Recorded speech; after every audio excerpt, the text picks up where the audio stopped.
candidates have to start talking. I know that they've been talking and they've talked about it because I guess I kind of browbeat you all when you come into my office. That's the first thing we talk about. You did. But it's got to be something that we have a conversation with to say, okay, let's go to the FDA today and get them to change that order of 11-year-olds. That's a start. That's a step in the positive direction. That sends a message. And, you know, the other messages is the folks that are cutting the heroin with fentanyl, that's like attempted murder in my mind. Because somebody knows that somebody can die from this. So is there a law against that penalizes that in New Hampshire? No. Okay. This is, I mean,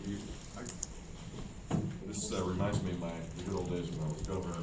The way you solve these things is never one thing. It's a comprehensive thing. You create a strategy, you benchmark it, you garner support, you lead, and you create an environment where everybody's in it together. Law enforcement, prevention, treatment, all together, the recovery community, so that people are empowered and feel hope. And you benchmark it. When there's a problem, you fix it. You go at it. That's what this is. It's not Washington. You're expecting the President of the United States, Barack Obama, or the next president to do this. You can partner. This has to be the highest priority of every community first.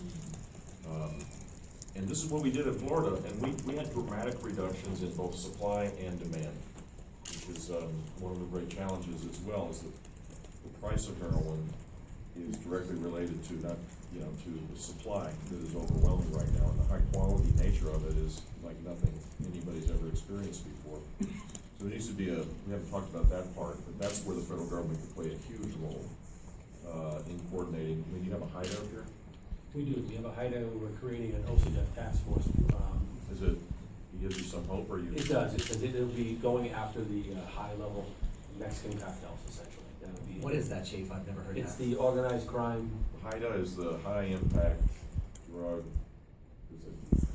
Drug trafficking. In Manchester's been designated that. Local law enforcement coordinated together, right? And it brings money in to do these investigations. But we're going a step further with that, and we're actually, so what the OCDEF task force is, it partners, you have a U.S. attorney that's actually embedded with law enforcement.